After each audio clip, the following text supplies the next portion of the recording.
Me gustaría hablarles un tema que no sé si ya lo colocaron en pantalla, que a todos nos agrada, a todos nos gustan las historias de valientes.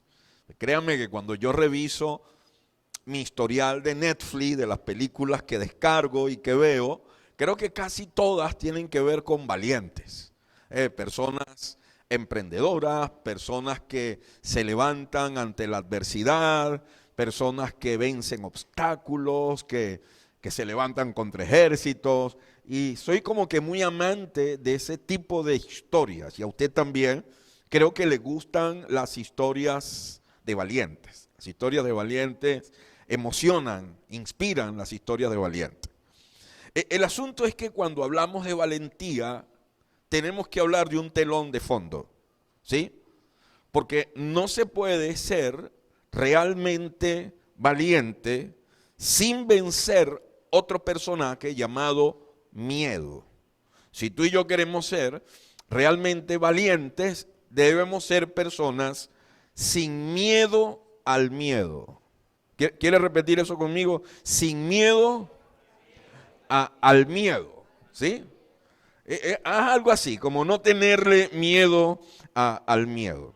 Porque el miedo, oiga, el miedo ha sido un acompañante en toda nuestra vida. El tema es que tú y yo no lo reconocemos. No sé si por cuestiones de orgullo o no sé, tú y yo tendemos a disfrazar nuestros miedos. Por ejemplo, nosotros llamamos al miedo, lo llamamos precaución, ¿sí? Vas por una zona peligrosa, no te bajas del carro y alguien te dice, hey, ¿por qué no te bajas del carro? No, por precaución. En este lugar el diablo sale desnudo y sin tenedor. Este lugar es peligroso, zona roca, ¿no? Entonces por precaución. Otra forma de disfrazar el miedo, a veces no tomamos ciertas decisiones que debemos tomar en nuestra vida, ser valientes, lo disfrazamos diciendo que es esperar el tiempo de Dios. Y alguien te llama y te dice, oye, ¿por qué no lo haces? ¿Por qué no emprendes? ¿Por qué de una vez por todas no tomas la decisión de abrir esa empresa? ¿Por qué no te le declaras a la muchacha? Bueno, hay que esperar el tiempo de Dios, ¿no? Pero en el fondo, realmente es miedo, ¿sí? Ahora, existe en nosotros, en todos nosotros, una especie de orgullo, yo diría tonto, que nos lleva a no reconocer nuestros miedos. Todos nosotros enfrentamos miedos en nuestras vidas. Yo quiero compartirles una lista que yo hice cuando preparaba este tema de todos los miedos con los que yo he luchado toda mi vida. Miedos que han estado presentes en mí. Yo quiero ser honesto con usted al decirle que por años, en mis 53 años de edad, he tenido miedo a estas cosas. Por ejemplo, miedo a lo nuevo. ¿Qué miedo me produce lo nuevo? Miedo a los hospitales, miedo a las inyecciones, miedo a hacer el ridículo, miedo al fracaso, miedo a la foto y salir feo, miedo al rechazo, miedo a no ser apto, cuando tengo que enfrentarme a un reto y tengo miedo a no ser apto, miedo a confrontar a alguien, y soy pastor. Y creo que una de las cosas que más evado muchas veces por miedo es confrontar a alguien. Yo le temo a las conversaciones incómodas. Me cuesta llamar a alguien para confrontarlo por alguna situación y tiendo a evadir ese tipo de conversaciones por miedo. Miedo a los atracos, miedo a no pagar mis deudas, miedo a la muerte de mis familiares, miedo a envejecer sin dinero, sin recursos, viejo y limpio, imagínese usted. Miedo a quedarme solo, miedo a las culebras, miedo a los murciélagos y un miedo terrible a los perros que muerden. Sí, esos son mis miedos. No sé si tú tengas que hacer una lista de tus miedos y tengas que ser honesto y de pronto tú me vas a decir que tú no tienes miedo porque tú eres valiente. Pero alguien dijo lo siguiente, ¿no? Alguien dijo que todos somos valientes hasta que una cucaracha vuela. Exactamente. ¿Ah? Todo, vamos a decir que somos muy valientes hasta que una cucaracha vuela. Señores, todos enfrentamos miedos. Todos. Todos. Tú y yo nos enfrentamos a situaciones que nos inspiran temor y nos inspiran miedo. Por eso la pregunta, ¿es malo tener miedo? ¿Será que cuando me enfrento a algo que me genera temor, me genera miedo, yo estoy pecando o algo por el estilo? ¿Es malo tener miedo? Mira, el miedo es una emoción natural que Dios colocó en nosotros, como el gozo, como la alegría, como la tristeza. El miedo es una emoción. Y Dios colocó esa emoción en nosotros como un sistema de alarma que se activa en nuestro cerebro cuando hay una amenaza. ¿Tú te imaginas no tener miedo? Que esa alarma no se encienda en ti. Es como no tener dolor, ¿sí? Puedes tener la mano en la llama de fuego y causarte todo un problema y no reaccionar por no tener dolor. Bueno, igual ocurre con no tener miedo. Así que el miedo no es ni bueno ni malo. Es algo natural que Dios colocó en nosotros. El problema es cuando ese miedo natural que Dios creó, lo sacamos de contexto. ¿Sí? Es algo así como el sexo. El sexo no es malo. El sexo es una bendición. Dios lo creó y lo colocó dentro del contexto del matrimonio. Ahora, ¿qué sucede cuando los seres humanos sacan el sexo del contexto de donde Dios lo creó? Eso bueno, sano, saludable, hermoso que Dios creó, se convierte en algo dañino.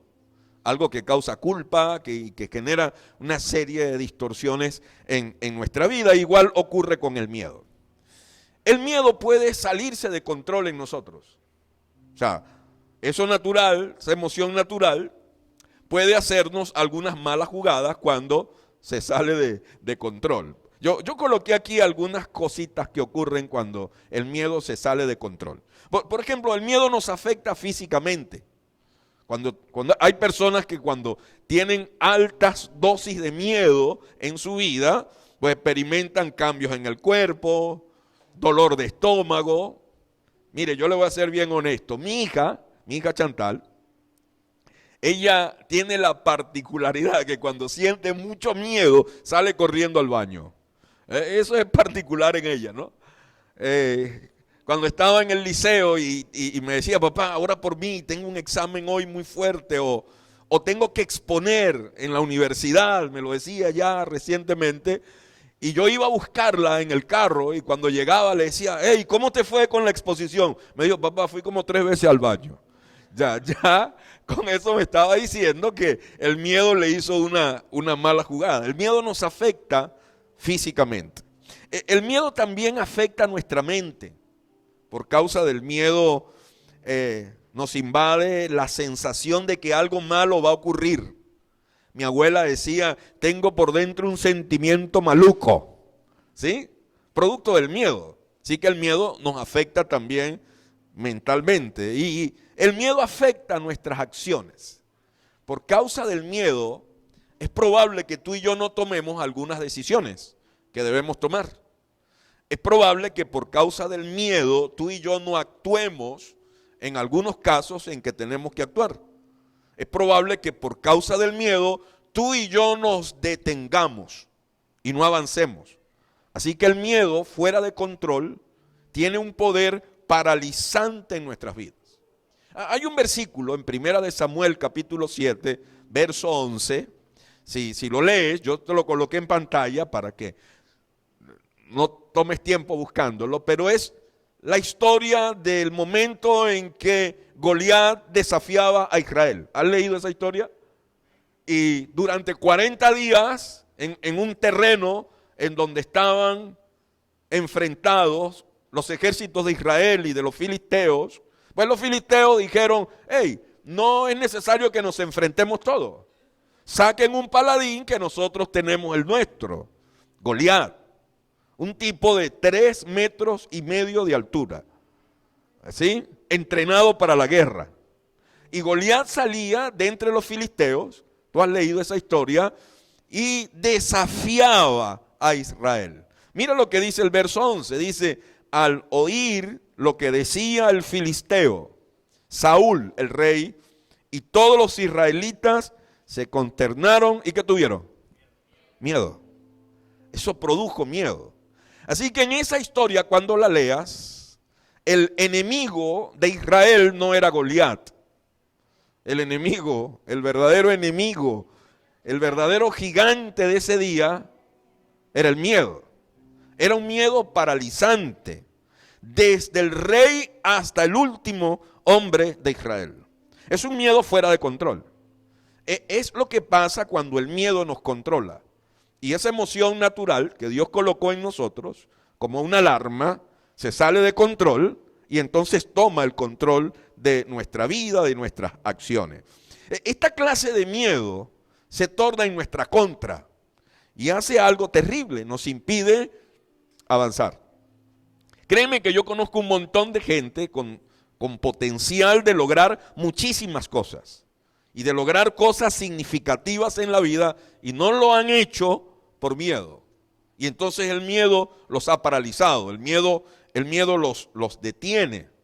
Otra cosa que ocasiona este miedo es que nos aferramos a cosas por miedo, cosas que nos hacen daño, pero las conservamos en nuestras vidas. ¿Sabes por qué las conservamos?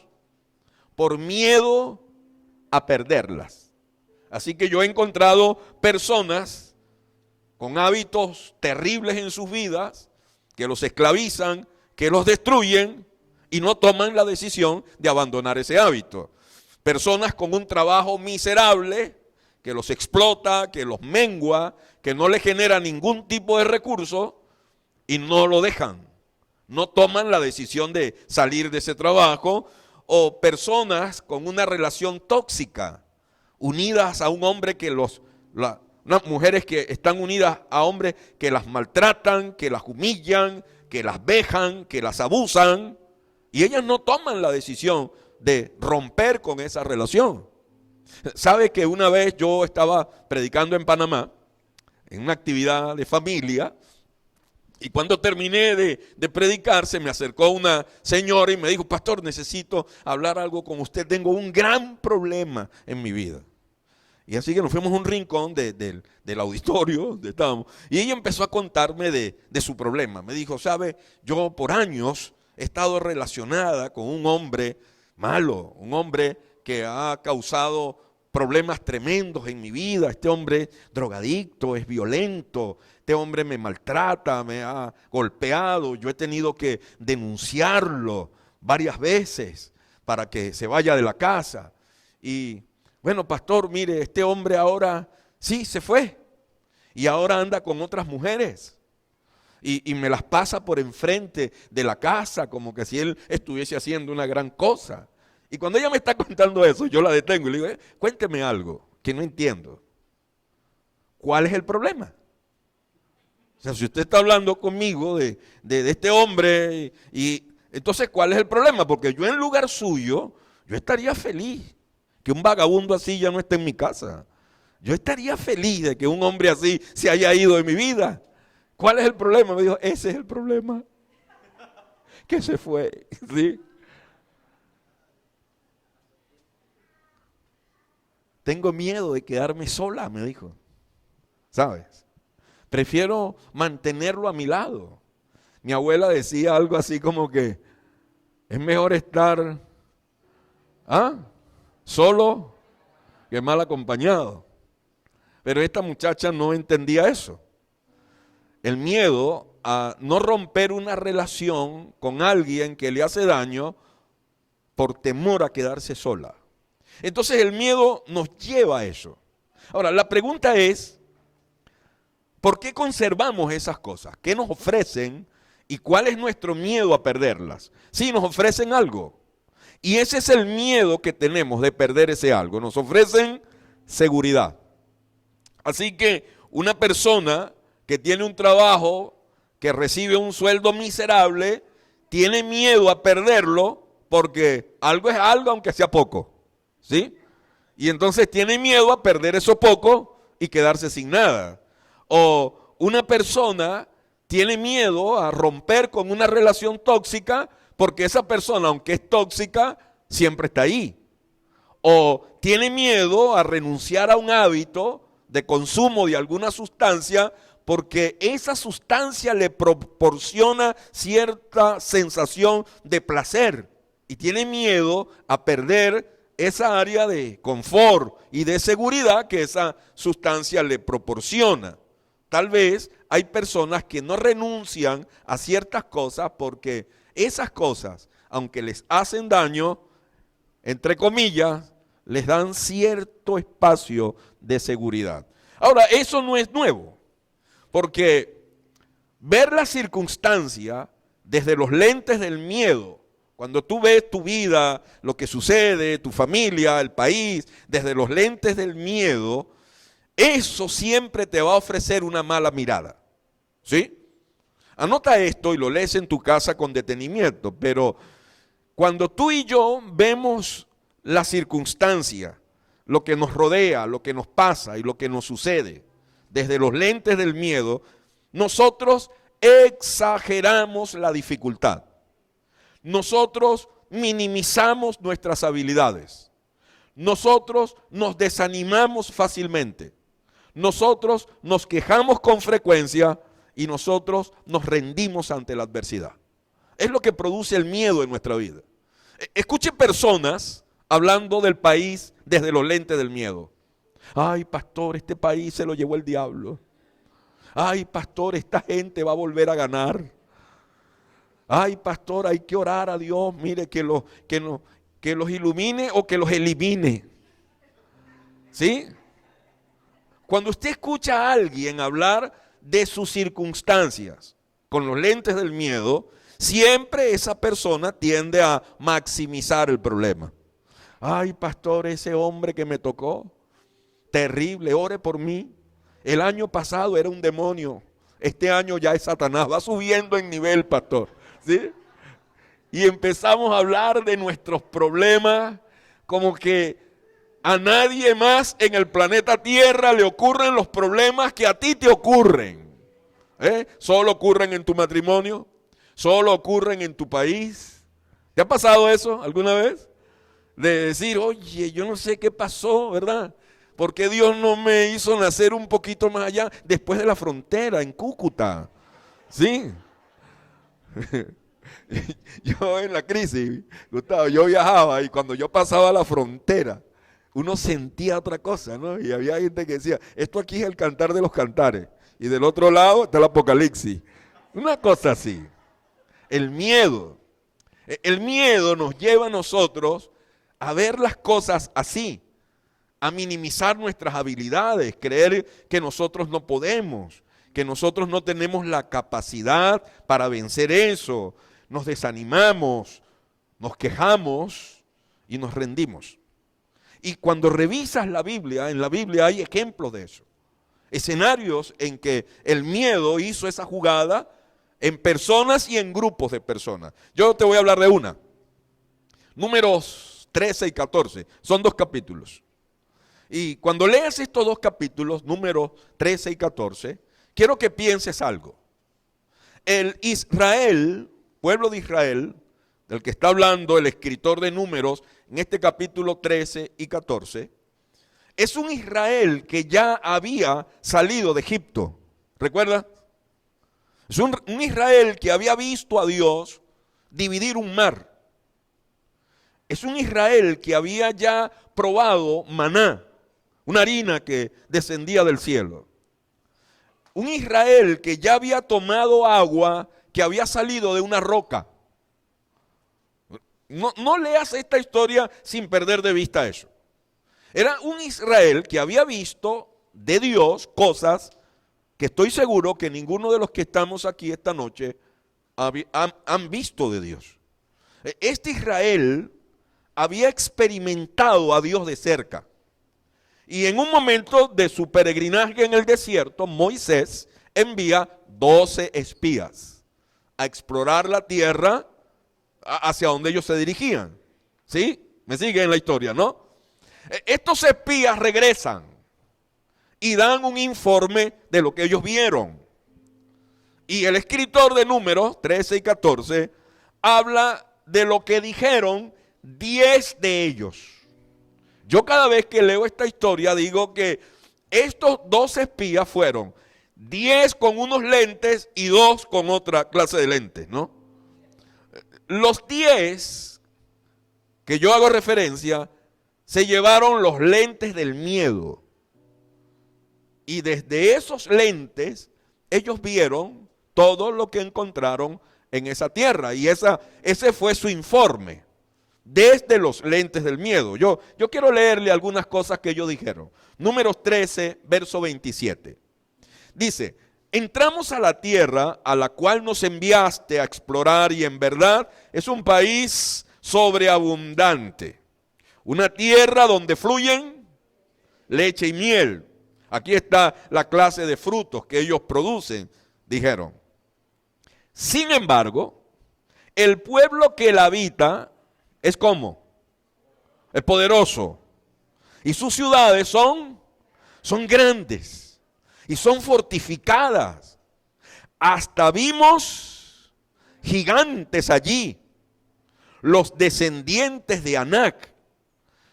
Me detengo aquí. Esto que ellos estaban diciendo en cierta forma era verdad. En esa tierra habían gigantes y las ciudades estaban fortificadas y habían ejércitos. Pero cuando lees bien la historia, vas a encontrar que la misma Biblia dice que los pueblos de Canaán, hacia donde ellos se dirigían, estaban invadidos de temor por el avance de Israel. Estaban llenos de miedo porque Israel se acercaba. Sí, habían gigantes, pero está demostrado científicamente que las personas que sufren de gigantismo tienen problemas de visibilidad. Son torpes en sus movimientos. Pero esta gente, desde los lentes del miedo, los vieron como unos superhéroes de Marvel. Algo así. Allá están los Vengadores, ¿no? En la tierra de Canaán. Y mira lo que dicen más adelante. Verso 31, número 13 dice: no podemos ir contra ellos. ¿Qué más? Son más fuertes que nosotros. Y entonces toda la comunidad, verso 1 del capítulo 14 dice: entonces toda la comunidad, ¿qué hizo? Empezó a llorar a gritos, y así continuó toda la noche.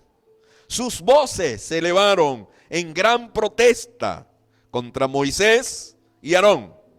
Mira lo que decían: si tan solo hubiéramos muerto en Egipto, o incluso aquí en el desierto, se quejaba. Oye, vale, allá en Egipto nos entraban a palazos todos los días, pero uno moría feliz. ¿Sí? ¿Ha escuchado esa frase últimamente? Éramos felices y no lo sabíamos. ¿Ah? Allá, vale, éramos esclavos, pero si uno moría, había una parcela ahí, una tumba ahí donde sepultaban a uno. Y aún en el desierto pudo haber ocurrido eso. Pero mira hacia donde Dios nos dirige, hacia ese lugar en donde está esa gente que estos 10 están explicando. ¿Por qué el Señor nos está llevando a esta tierra solo para que muramos en batalla? A nuestras esposas y a nuestros hijos se llevarán como botín. ¿No sería mejor volvernos a Egipto? ¿Ves?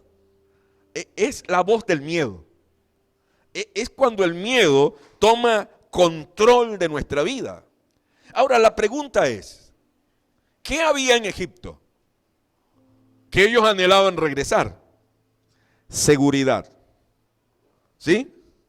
Algo, aunque fuese poco. Un esposo malo, pero tengo a alguien al lado. Peor es estar solo, pastor. ¿Sí? Un mal sueldo, paupérrimo, malo, pero algo ganas. Siempre el miedo nos impide ir por más y avanzar hacia lo excelente y mejor que Dios tiene para nosotros. El miedo se va a convertir en un tropiezo en nuestras vidas, ¿sí? Porque cuando vemos desde el miedo, ¿qué pasa cuando vemos desde el miedo? Exageramos la dificultad, ¿qué más?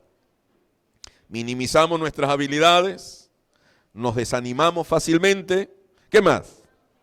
Nos quejamos con frecuencia y nos rendimos ante la adversidad. ¿Qué hacer si el miedo nos controla? Es la pregunta, ¿verdad? Porque usted estará ahí diciendo, wow, el hermano Gustavo como que habló con el pastor y le pasó datos de mí. Cuando termine el servicio le voy a pedir el WhatsApp al pastor, seguro ahí hay unos datos de mí, ¿verdad? Porque esa es mi vida afectada por el temor, por el miedo. Mira, te pasa y a mí me pasa porque somos seres humanos y eso es algo que nos ocurre a todos. El asunto no es identificar mis miedos, sino aprender a qué es lo que tengo que hacer cuando el miedo trata de tomar control en mi vida. Y es sencillo. Cuando a mí me asaltan mis miedos, que me asaltan, creo que la forma de responder ante el miedo es dar un salto de fe. Amén. Esa es mi forma de responder ante el miedo. Dar un salto de fe. A mí no me gusta mucho, no soy muy amante de los temas teológicos que a veces en las iglesias llevamos y discutimos y siempre discutimos y no llegamos a ningún acuerdo de algunos temas, ¿no? Pero yo tengo una forma muy práctica de definir la fe, sin caer en mucha explicación teológica. Para mí, la fe, sencilla y llanamente, es confianza. Amén. Más nada. Fe es confianza. Y es confianza en dos cosas. Es confianza en que Dios es lo que Él dice que es. ¿Listo? Él es mi sanador. Él es mi proveedor. Él es mi sustentador. Él es el que siempre está. Él es mi paz. Él es mi papá. Yo soy papá. Y mi hija, cuando necesita algo, la forma automática de resolverla es enviar un mensaje a este teléfono. Trae pan. ¿Listo? Ella no tiene que darme muchas explicaciones. ¿Sí? Necesito un bolígrafo. Cómprame una resma de papel. Venme a buscar. Tengo hambre. Trae cambur. Compra plátano. No tengo toalla. ¿Sí? Esos son los mensajes amorosos de mi hija. ¿Sabes por qué mi hija habla en esos términos conmigo? ¿Por qué lo hace? Por confianza. ¿Confianza en qué? Yo soy su papá. Yo soy su proveedor. Y listo. Amén. Él es mi papá. Y fe es confianza en que Él es mi papá. Mira, tú y yo nos vamos a enfrentar a un montón de gigantes. Y van a venir un montón de cosas a nuestra vida. Y esas cosas te van a producir miedo. Te van a producir temor. Van a querer neutralizarte, impedir que tú avances. Y la respuesta tiene que ser un salto de fe. Un salto confiado en que al otro lado está mi papá. Él es mi papá, Él es mi proveedor. Y eso es dar un salto de fe. Y ese salto de fe, ¿sabes qué requiere ese salto de fe? Valentía. Ese salto de fe requiere de valentía. Así que si tú me pides a mí un concepto de lo que es valentía, valentía es vencer el miedo. Valentía no es no sentir miedo. No, eso no es valentía. Porque los valientes sienten miedo. Valentía es vencer el miedo y avanzar a pesar del miedo. Y a pesar del temor que me producen las circunstancias, yo dar ese salto de fe que necesito dar. Amén. De confianza en el Señor. Y Por eso esta historia me gusta mucho, para ilustrar este tema, porque si esta historia hablara solo de los 10 espías, fuera una historia terrible. Pero en medio de toda esa historia de los 10 espías, siempre doy gloria a Dios por 2 espías que también estaban allí, llamados Josué y Caleb. Ellos también estaban allí. Fueron a la misma tierra. Vieron los mismos gigantes, las mismas ciudades, las mismas circunstancias, pero con una diferencia. ¿Sabes cuál fue? Con otros lentes. No los lentes del miedo, sino los lentes de la confianza, de la fe, de que el Señor estaba con ellos, que ellos se dirigían a una tierra no por capricho, sino porque Dios estaba guiándolos a esa tierra. Y que esa tierra era una promesa de Dios para ellos. Y eso lo noto yo en las palabras de ellos. Mira, número 14:6. Dice, allí estaban también Josué, hijo de Nun, y Caleb, hijo de Jefone, los cuales habían participado en la exploración de la tierra. Y cuando están estos 10 dando su mirada y causando todo esto en Israel, dice, se rasgaron ambos las vestiduras en señal de duelo. Y dijeron a toda la comunidad israelita, la tierra que recorrimos y exploramos ¿es cómo? Increíblemente buena. Si el Señor se agrada de nosotros, nos hará entrar en ella. Nos va a dar una tierra donde abundan la leche y la miel. Así que no se rebelen contra el Señor, ni qué, ni tengan miedo de la gente que habita esa tierra, porque ya ellos son pan comido. La versión antigua del 60 dice, nosotros nos los comeremos como pan. ¿Qué te parece? Eso es hablar desde la fe, desde la confianza. No tienen quien los proteja porque el Señor está de parte nuestra. Así que no les tengan miedo. O sea, es cuando tú avanzas a pesar del miedo, confiado en que Dios está contigo. Ahora, fe es confianza. Confianza en que Dios es lo que Él dice que es. Y es confianza en los recursos y en las capacidades que Dios tiene. Tú no tienes el dinero, Dios sí lo tiene. Tú no tienes la fuerza, Dios sí las tiene. A Dios no lo detienen la inflación, ni la hiperinflación, ni los problemas políticos. Aquí puede estar gobernando quien quiera gobernar, pero tú no dependes de esos gobiernos. Tú dependes del Señor y sus recursos. Y Él está sentado en su trono. Y a Él no lo tumban con golpe de estado. ¿Qué te parece? A Él no le hacen referéndum revocatorio. Él es el Señor. Él es el dueño del oro y de la plata. Y si Dios dice que te va a prosperar en Venezuela, Dios te prospera en Venezuela. Y nada cambia eso. Porque Dios no está limitado por las circunstancias. Dios no tiene los límites que tú y yo como seres humanos tenemos. Y cuando Dios te desafía a hacer algo, no lo hace fundamentado en tus recursos y en tus capacidades, sino en sus recursos y en sus capacidades. Pablo decía, mi Dios pues suplirá todo lo que os falte, conforme a sus riquezas en gloria en Cristo Jesús, Señor nuestro. En sus recursos. Así que confiar en lo que Él es y Él dice que es, y confiar en sus recursos, es lo que me ayuda a mí a dar ese salto, a moverme desde el miedo a la confianza en Dios. Amén. Saltar desde el miedo a la confianza en Dios. Y eso es lo que Dios le decía a Josué. Y eso es lo que yo quiero desafiarte, ¿no? Hoy, dejarte como reto. Uno, que identifiques tus miedos.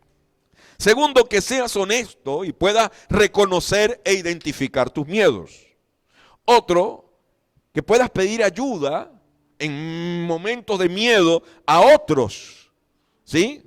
Saber que tú no lo puedes todo solo, necesitas ayuda y buscar también la ayuda de Dios y atreverte a dar pasos de fe. Amén. El Señor le decía a Josué, yo te lo he ordenado, sé fuerte y valiente y no tengas miedo y no te desanimes, porque el Señor tu Dios te acompañará donde quiera que vayas.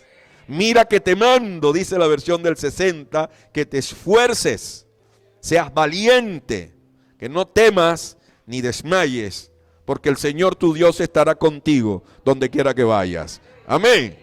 Eso es ser valiente al extremo. ¿Qué te parece? Te cuento esto. Ya termino. ¿Cuánto fue que me diste, Gustavo? 2 horas.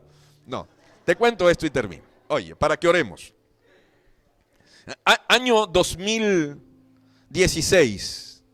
El país se nos caía a pedazos. ¿Sabes? Las colas para comprar harina, pan eran terribles. Yo vivo en Flor Amarillo.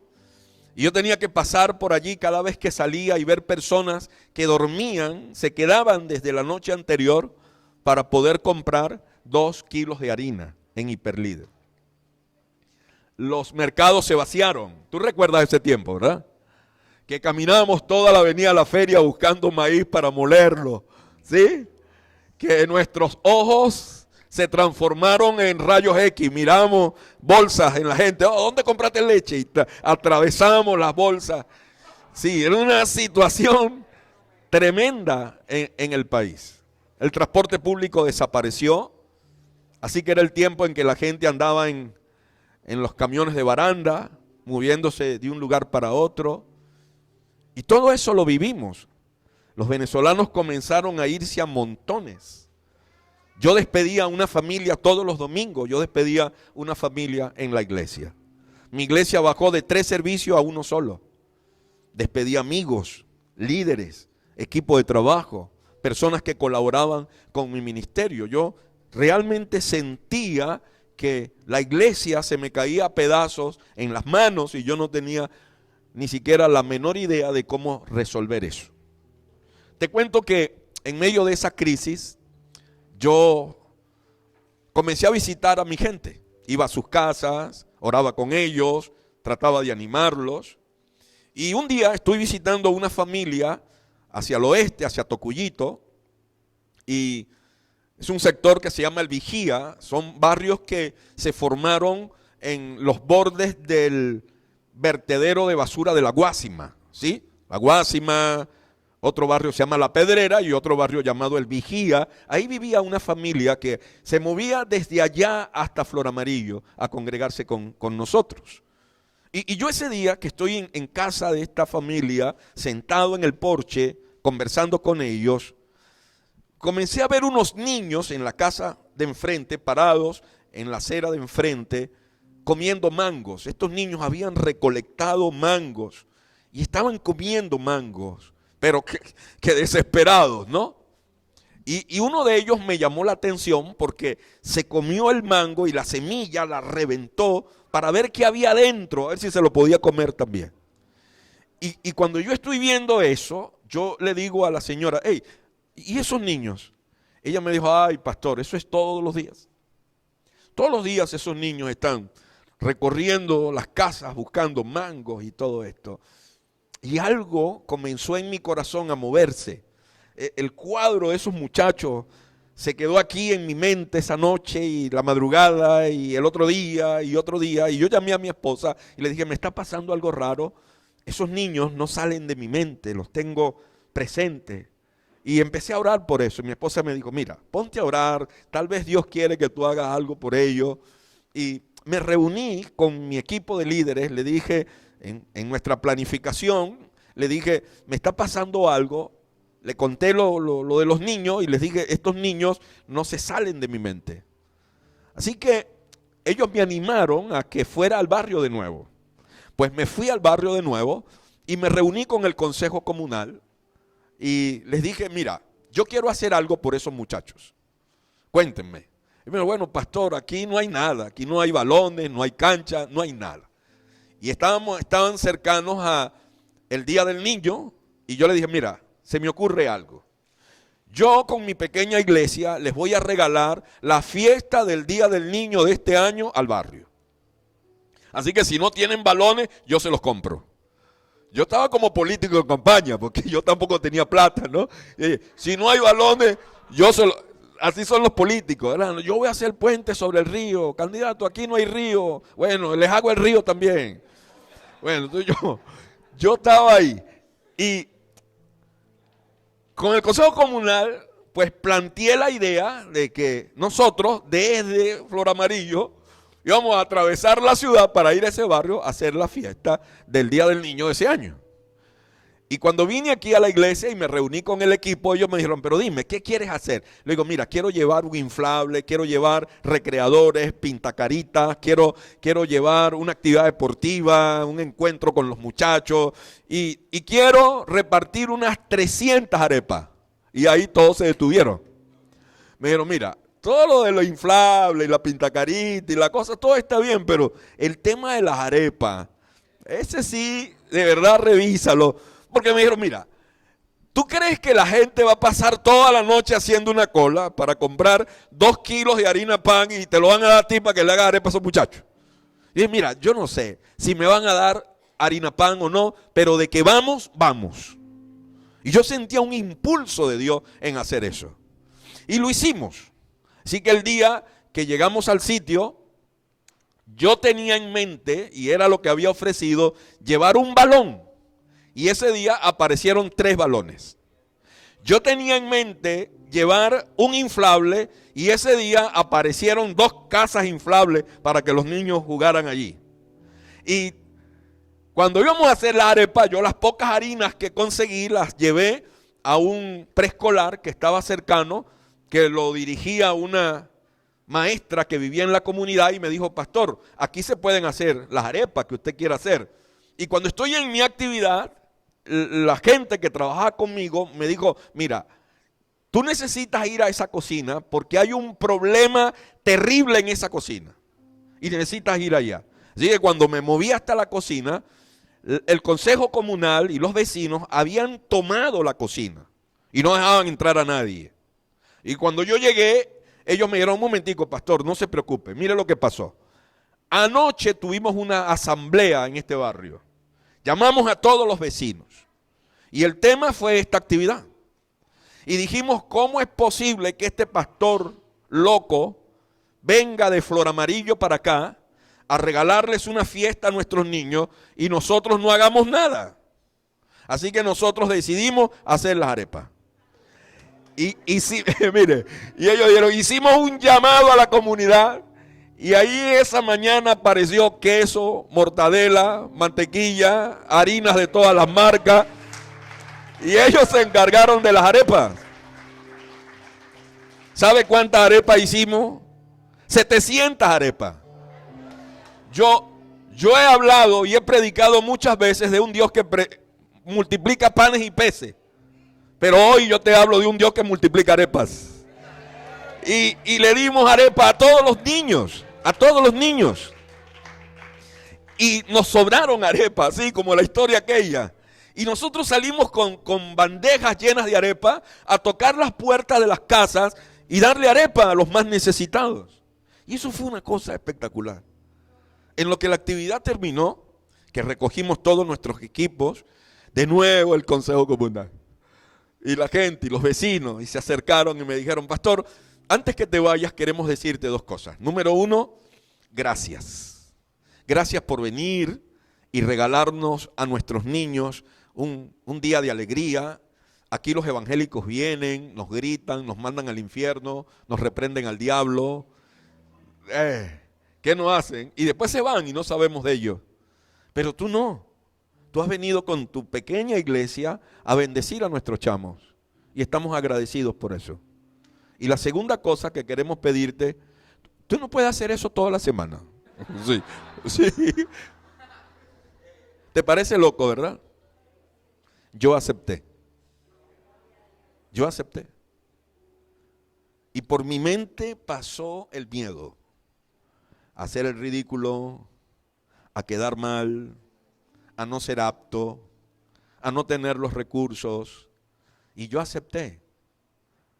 En julio pasado cumplimos 7 años de estar en esa comunidad, constantemente.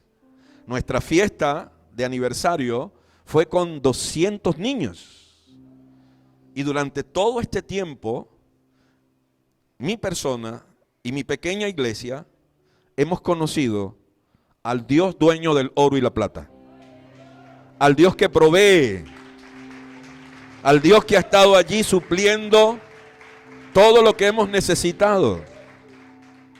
En diciembre pasado le dimos regalo a más de 200 niños. Y comida, y perro calientes, y refresco, inflables, recreadores, pintacarita. Ahora mismo estamos comenzando un proyecto de construcción en una parcela de 1000 metros cuadrados que el Señor nos entregó. Y eso lo hizo el Señor en tiempos de crisis. Porque a Dios no lo detienen las crisis. Fe es confianza y es lo que te permite ser valiente y saltar desde el miedo a la confianza en el Señor. No sé qué es eso que te está llenando de miedo, pero eso no es lo relevante. Lo relevante es lo que Dios tiene para ti. Lo relevante es lo que Dios quiere hacer contigo. Lo relevante es lo que te espera al final del salto. Y eso que te espera al final del salto es desconocido y por eso te produce miedo. Pero para llegar a eso que tú no conoces, tienes que dar el salto, salir del miedo y saltar en confianza. El Señor está contigo como poderoso gigante. Dios te bendiga, Dios te bendiga. ¿Quieres estar en pie ahí donde estás? ¿Sabes qué he aprendido yo con experiencias como las que te conté? A no tener miedo. A avanzar. Y cuando el miedo trata de tocar a la puerta de mi corazón, entonces lo enfrento con la grandeza de mi Dios. Eso es lo que me ha ayudado a estar en este país. A no pensar en salir corriendo por una selva para encontrar mi bendición al otro lado del mundo. A encontrar mi bendición en el Señor, donde quiera que me encuentre.